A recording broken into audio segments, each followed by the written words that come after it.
Birmingham Museum History Lecture Series. Tonight's program will be covering some of Birmingham's neighborhoods. We are Zoom only because of the weather problems this week, so thank you for switching over from in-person to Zoom. I'm admitting a few more people, and we are recording.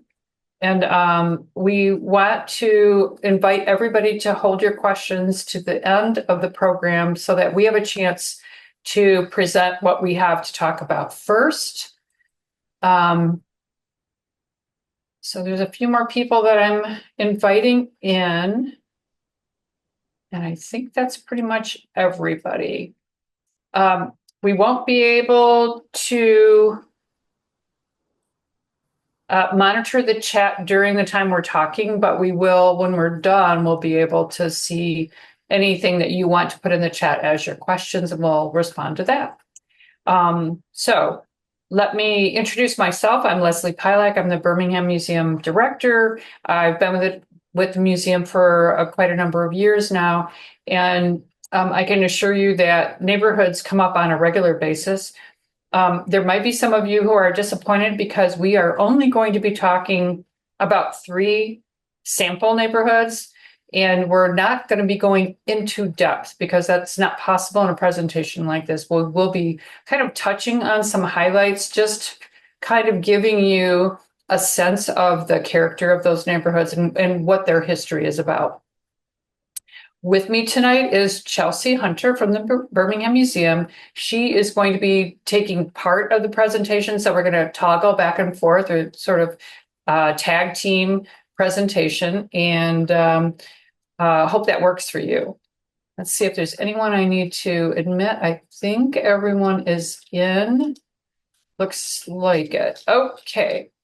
So we are being recorded, and again, we're going to be talking this evening for approximately 45 minutes with time at the end for questions, and we would like you to use the chat for that purpose. And without further ado, let me do my screen share if I can get that correctly started. Let me first say that this program was actually, this is a revisitation of the program that a bigger one or a longer one took place in 2019, and it was put on by George Getchman and Pam DeWeese, who are local historians who did a nice program that was very inspiring, and so I owe them something in terms of the ideas and the inspiration, some of the work that was done for this program. Oh, good. Okay. So the main idea for tonight's presentation is to talk about how transportation and the technology of transportation had such an impact on the development of different neighborhoods in Birmingham. And transportation technology changed quite a bit, so some of the neighborhoods reflect those changes. The first thing to point out is that Birmingham was an agricultural and commercial agricultural center for many, many years. And in the early 20th century, it began to shift from agricultural to a commercial industrial economy. This changed a lot about how people lived, where they worked, and the meaning of transportation in their lives. So what kind of transportation was available determined in many cases where you needed to live. If you're on a farm, you live where you work. So your transportation needs are very different than in the industrial age, when you might live in one place and work in another place in a factory.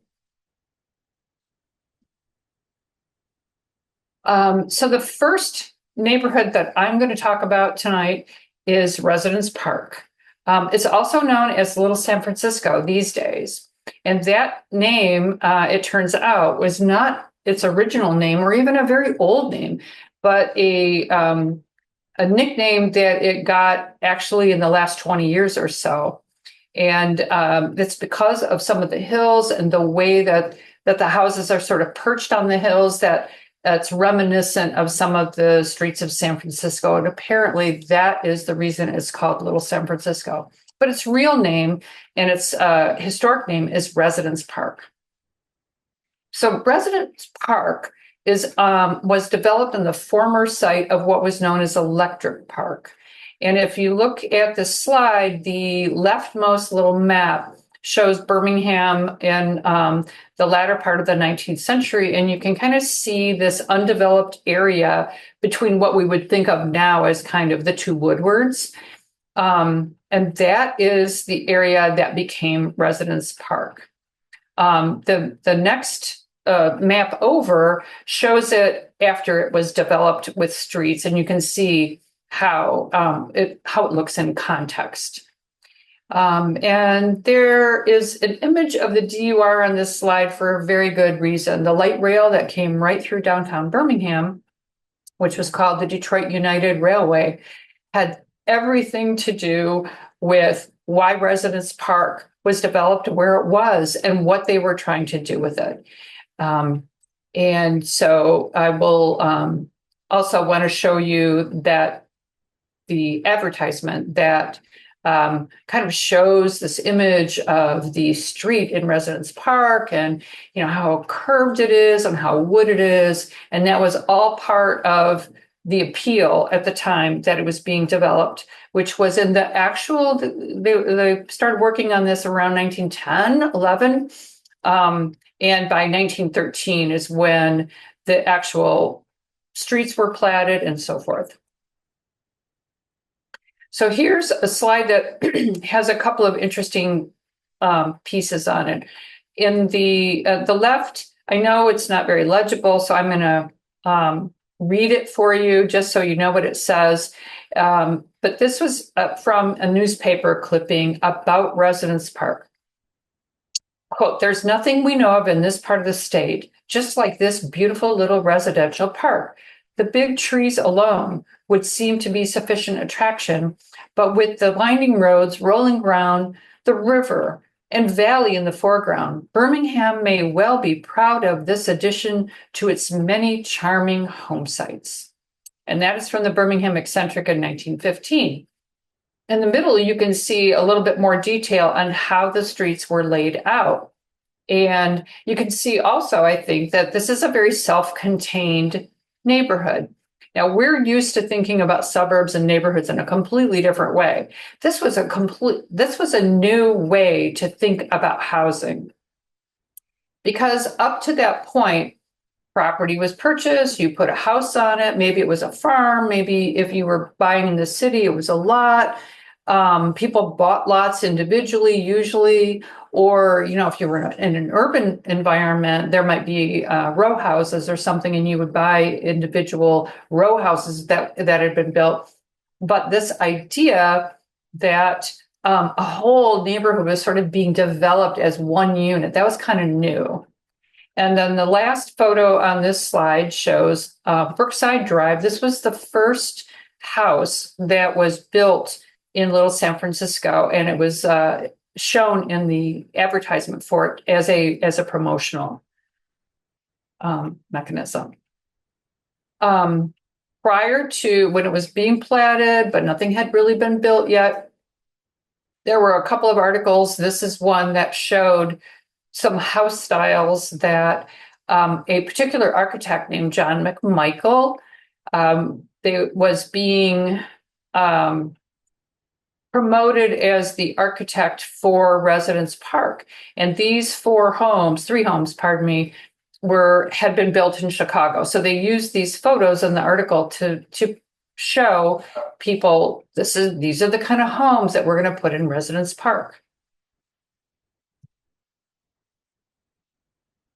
And here is an example of a home that was built early on and still exists. And I have to thank George Getchman for the 2019 photo. Honestly, I did not go out to look to see if the house still looks like this. So maybe it's different. I can't be sure of that. But you can definitely see the before and after, and that was the point of showing that how over 100 years' time, there are certain things about this home that have retained its original character.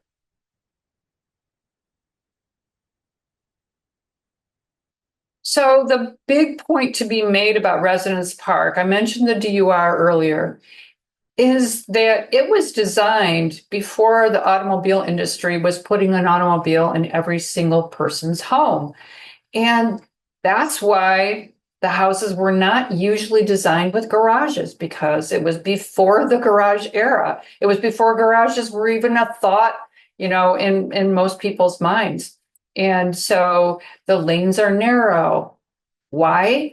Because maybe you had a carriage, or maybe you just simply walked the very, very short distance to downtown Birmingham where you could pick up the DUR, because that was the transportation innovation that was going to make Residence Park super special. So you could live in this beautiful, tree-lined, gorgeous area with a river running through it and the quietness of the country right downtown in Birmingham, just steps away from mass transportation to take you to your place of employment. That was the picture that Residence Park was creating at the time. And honestly, the Detroit United Railway, sorry that is cut off on my slide, but the Detroit United Railway had a huge impact on how people in Birmingham got around for quite a long time, about a generation, from the 1890s to the 1920s for sure. And people didn't know that it was a trend that was going to go away. This mass transport thing called light rail went right down the middle of Woodward Avenue in Birmingham, and it was here to stay. And it had a big impact on how another development came about. And so at this point, I'd like to introduce my colleague, Chelsea Hunter from the Birmingham Museum, who is going to tell you about another development. Okay, I'm going to be moving on to the lovely Eco City. So you might be wondering why it's called Eco City or Eco City. And I have it right up here. So it was advertised as an economical place to live. So the story of Echo City begins with the growth of blue-collar workers in Michigan. By the 1900s, Birmingham's population grew exponentially. This coincided with the growth of Detroit as a center for the automotive industry. Men who fought in World War I, for instance, found stability in securing a job, getting married, and starting a family. In need of a place to call home, many blue-collar workers living off of a reliable income that working in Michigan's auto factories provided looked towards more rural areas to establish their roots.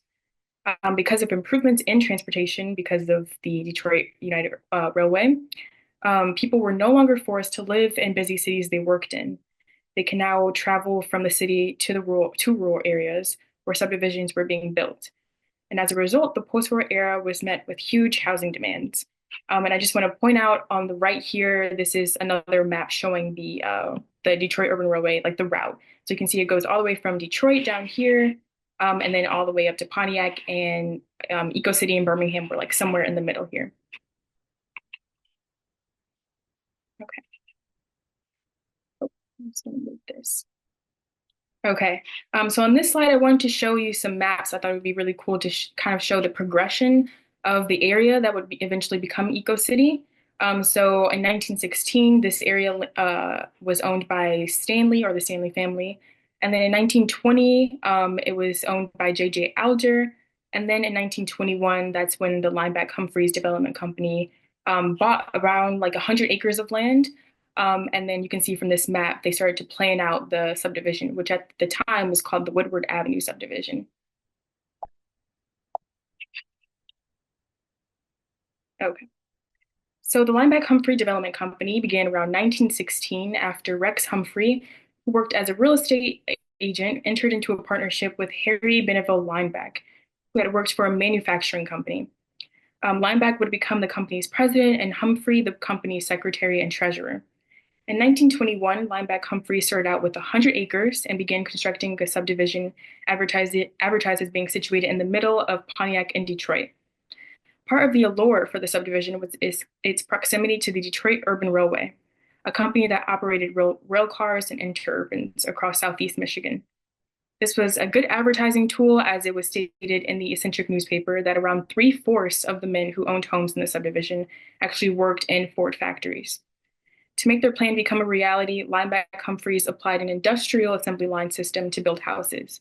As a result, skilled craftsmen weren't necessary to build and complete a home, making it more affordable to buy and build, but it also sort of removed the artistry out of home building. And in this slide here, I wanted to show you the EcoCity office, which is the top left.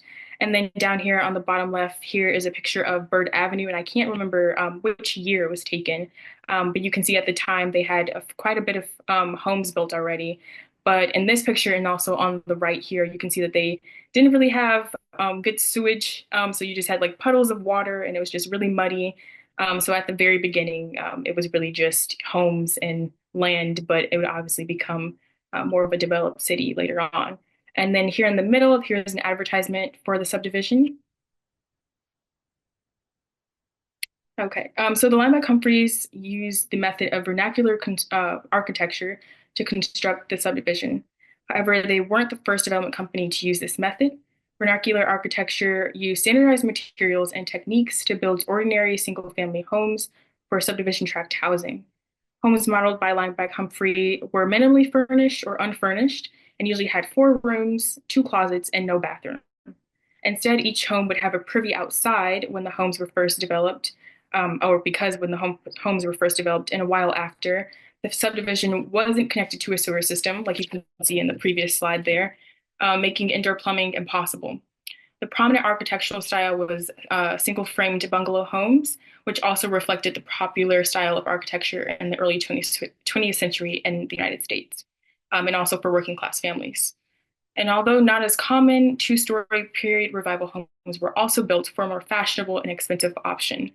And I kind of have the idea or the feel that these were starter homes. You can kind of see in the top right and then the bottom left. The idea was that the family would buy this home, and then in the future, if they were able to save up enough money, they would then be able to tear down the home completely and build a new one, or just expand and modernize on the home that they already had. Okay, so although EcoCity was just one subdivision, residents built a strong sense of community. They called themselves Ecoites, and the residents in EcoCity formed civic association.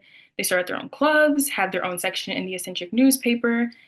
Therefore, when talks were being had about the possibility of the subdivision being annexed into Birmingham, not everyone was on board, but many understood the benefit. In 1923, a headline appeared in the eccentric stating annexation to be axed by eco residents. It discussed aspirations for the subdivision to be included into Birmingham. The village president at the time, McBride, was said to have declared that people, when first asked about annexation, will exclaim, "We don't want annexation.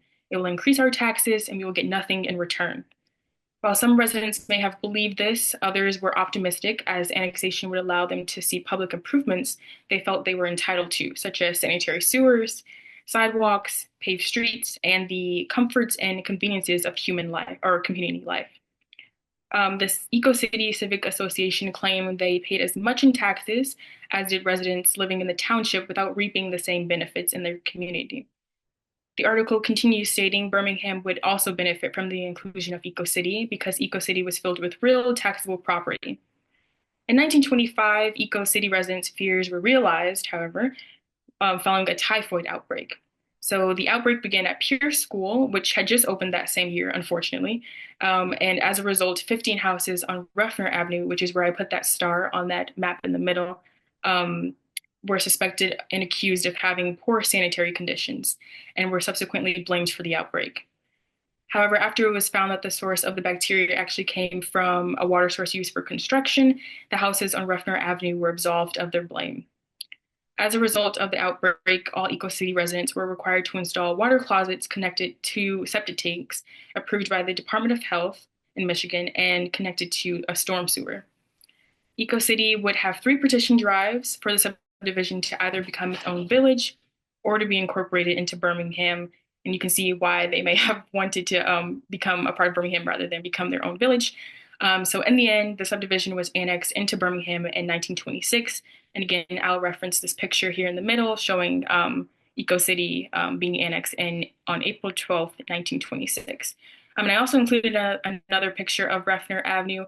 This is a little bit after the whole typhoid outbreak and things like that. But you can see how, based on or in comparison to the other pictures of Bird Avenue, they have paved streets here, they have roads, and it's just a little bit more developed here.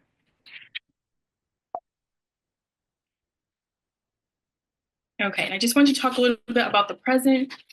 So here in 1980, here's a picture of a house on Bird Avenue, and it looks pretty similar to how it did in 2018. And this was a sketch that someone did for us, and we have it in the museum's collection actually. And then I went out and took this picture of the same house a couple of weeks ago, and you can see how it's been improved a little bit. It's a little bit more modern, or a lot more modern, with a lot of angular shapes and the big windows and things like that that we love nowadays. So the subdivision continued to grow with new homes being constructed within the subdivision at fluctuating rates. For example, in 1920s, 258 homes were built. The 40s and 50s saw another housing boom with 372 homes constructed. After that, the number decreased to around 20 to 41 homes built in any given decade until the 2000s, when there was another housing boom in the subdivision. Today, Eco City remains an idyllic neighborhood that reflects the continued improvements over the years. And however, most of the original homes have been modernized with new additions and materials, or have been torn down completely. But you still see, if you drive around, you can still see some of or it's sort of reminiscent of the original homes that were there before. Now I'm going to send it back off to Leslie. All right, so sorry. Little hiccup there, but an inaudible hiccup. Okay, so I will talk to you about the change in transportation that had a huge impact on a new neighborhood being developed, called Quarton Lake Estates. So I title this part of the presentation All About the Auto, because that kind of explains almost everything there is to know about Quarton Lake Estates, at least why it came about. So in this slide, I'm showing you a photo of a car, well, an automobile, I guess I should call it, circa the 1915, on a dirt road on a wooded street. Well, that wooded street is in the area that is currently Quarton Lake Estates. And part of the promotion for the development of this neighborhood was, hey, we're all in automobiles now. Automobiles need paved roads. Wouldn't you like to live in an exclusive neighborhood that actually has paved roads? And you can be part of the elite in the beautiful countryside and have a beautiful new home. And that was the idea behind Quarton Lake Estates. But it didn't start there. To understand what preceded Quarton Lake Estates, I have a couple of slides with some photos to show you. All right. So is it toggling? Try one more time. Yes, it is. That was where I was. This is where I was going. Yep. Okay. So I think it's working. Sorry about that, you all. So what occupied the space that became Quarton Lake Estates is illustrated in this aerial painting. Actually, it was from an aerial photograph that was a promotional material put together by Judson Bradway, which was a developer, and to help look at all of Bloomfield Township. But this particular area zeroes in on what became Quarton Lake Estates. And so you can see how it looked from an aerial perspective when it was farmland in approximately 1915. And then in the image on the right, you can see how the streets were laid out in that very same location just a few years later.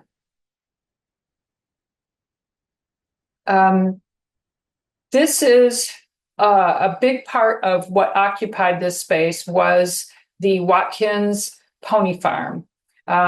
the Watkins family had owned this property for a long time, and they developed an interest in Shetland ponies. And so for the last big kind of blast, I suppose you would say, of the farm before it became a development, they were raising Shetland ponies. And so we have some photos of what was going on here. We have barns, we have livestock, and they also had cows, and there was on the property nearby the mill pond. And so you know what it means when you have a lot of livestock and you have a water source. That is where the livestock drink, and that is where all of their droppings end up. And that is part of why Quarton Lake Estates has been so well, or Quarton Lake rather, has been so well fertilized. It's like got this history. So I thought you'd be interested in seeing a historic photo of the Stuart Watkins farm. That is the father of F.J. Watkins. And this is a before picture from approximately the 1930s. The house on the left has already been built onto a couple of different times. And the house, the photo on the right is how it looks today. This property is located at 146 Puritan, and it is obviously the oldest home in the Quarton Lake Estates development. So as the auto industry created a whole new working force called auto executives. These auto executives were different from the standard line auto worker, and they wanted something different. And the developer for Quarton Lake Estates recognized that right off the bat, and that was Casper Lingeman. He was a developer in Detroit, and he understood that this was a time to appeal to people who wanted the beautiful home in the country, but wanted to be close to the auto factory where they worked as executives. On the right is an ad from 1925 that shows some of the homes that were being promoted as opportunities that you could buy in Quarton Lake Estates, and you could build a home like this, and this would be, you would have arrived into a whole new world of beauty and country living outside Birmingham. At the time, Quarton Lake Estates was sort of on the outskirts of Birmingham. But I was talking about how its origins was really as a farm, and also part of the mill pond for the old mill that used to be on Maple Road. I thought you might find it interesting to see some photos of the mill pond when it was not very exciting looking. In fact, mill pond was pretty, I guess you would say, like polluted because of all the farm animals. And so the people of Birmingham did not want their children swimming in Quarton Lake, although the kids didn't listen to them. Kids never listened then, and they don't listen now. They would go swimming, unfortunately, and the interesting thing about the development is that here's this natural feature. What are they going to do with it? Well, they're going to reinvent it. So now it is the heart of Quarton Lake. It's going to be reborn as a beautiful lake. So it was cleaned up, as you can see, and it became part of what was an attractive natural feature there. And then winding down here, there are a lot of beautiful homes in Quarton Lake Estates, a lot of architect design homes. And in no way would I be able to get into all of the homes there, or even in a lot of the homes there. But I did pick one to show you the evolution of the original home to what it looks like at present. This is the house at 212 Pilgrim. It was one of the first homes built, and it was used as a model not a model home, but a promotional model of what was possible. And you can see it in the ad on this in the second part of the slide. And then in the third image is a photo of how it looked in 1980 when the city went around and did some documentary photographs of a lot of the homes that we have in our collection. Not every home, but a lot of them. And so this home happened to be included in the collection. So you can see this is actually turned. So if you look at the first two photos and you find the chimney, you can see that the image in the third photo, the chimney, you're looking straight on at it. Well, so you have to turn the house mentally to see it from that angle, but it has been changed a little bit. And then in currently, the photo on the right is what Google is showing for 212 Pilgrim now. And yeah, it's been changed, but you can definitely see the original home. So with that, we would like to take any questions that you might have. And so I need to look at the chat, see if you have any comments or questions you want to share.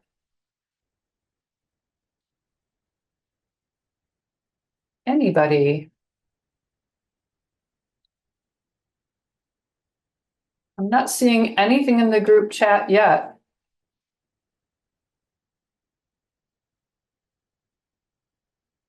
Austin, do you see anything in the chat?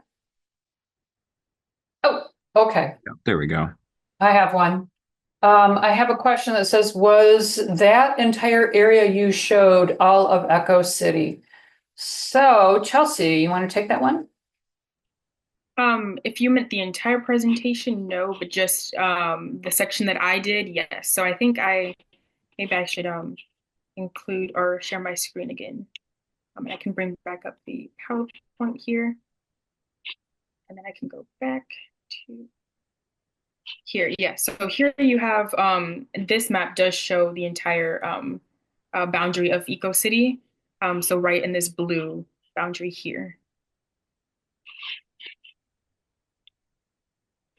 Okay, I have another question, which is, was the Quarton Lake subdivision always a part of Birmingham? Actually, I think that the village of Birmingham went through its own evolution. So up until approximately 1929, the village of Birmingham was just a 1 square mile around the downtown village. So the Quarton farm and the Watkins farm were technically on the edge of Birmingham. But there is, I think Chelsea was just mentioning, there were a lot of different points at which different sections were annexed onto the village of Birmingham so that it grew. And Quarton Lake Estates area was annexed, but I don't have the date of that at hand. But it was annexed on and added into the entire village boundary. Another question is it possible to review the documentation at the library? My family lived in Quarton Lake Sub. If by that you mean the sources that we used to put together this presentation, plus some others, those are, we have some archival materials at the museum, and those materials are available by appointment to go over with us. So give us a call at the Birmingham at the museum at 248-530. You can call me 1682, and we'll talk about what's involved with that. Next question. Do we know which is the very first established neighborhood in Birmingham? I would have to say I would call Residence Park the first neighborhood because it was right within the village limits. It was one of the earliest efforts to develop a neighborhood that had its own character. And I would say it's the earliest neighborhood. Now, that doesn't mean it's the first houses that existed in the village, because the streets in downtown, such as Chester and Townsend and Willits, and some of those all have older houses on them that were individually built.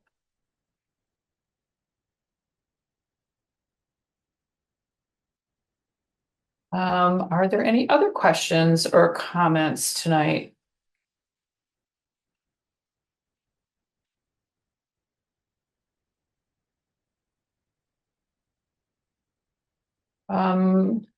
Was Bloom, I got to thank you. You're welcome.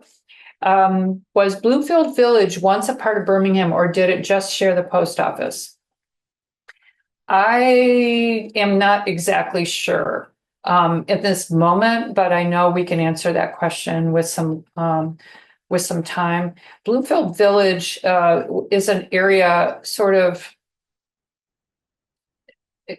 kind of north, I think, of Quarton Lake Estates, and it had its own like separate entity status for a while. But I don't know when that shifted around, so I can't be sure of my answer. And I think it looks like there's a comment about the Watkins Pony Farm.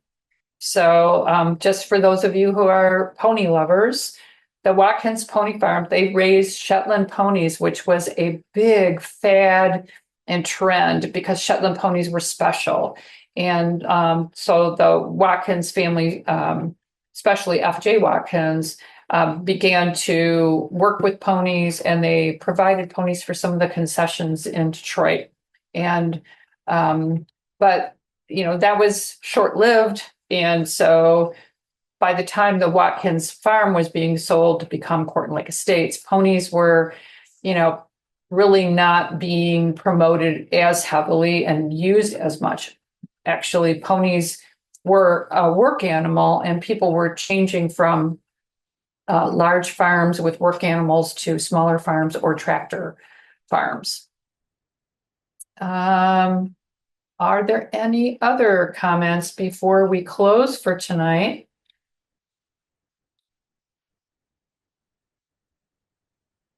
Don't see anything coming in. Oh, one more comment. Birmingham Post Office was shared by a number of communities in the post-World War II period. Lathrop Village used the Birmingham Post Office. For example, until 1962, when the Lathrop Village Post Office was built. Thank you, Diane Anderson. What was the latest neighborhood annexed to Birmingham? Another great question. I don't have that in front of me. Chelsea, do you have a clue when you were looking at annexes?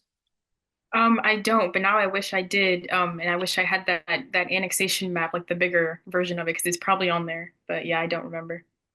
I can say that the annexation process was kind of, I think Echo City might have been one of the last areas annexed, because the stock market crash of 1929 changed a lot of things about how people looked at taxation and properties and improvements and where the money was in municipalities. So between Chelsea, what year was that annexed again? 1926. 26. Yeah. Mhm. So there's a 3-year period there where they became part of the city of Birmingham before the crash.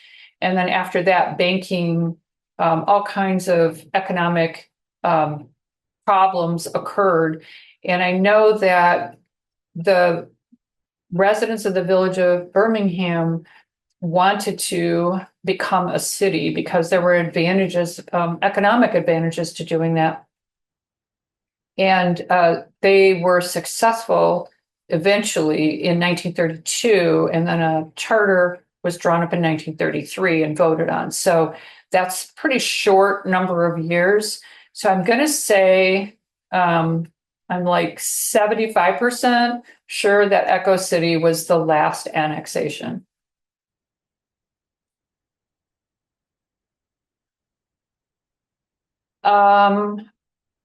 Where was the Watkins farm located specifically?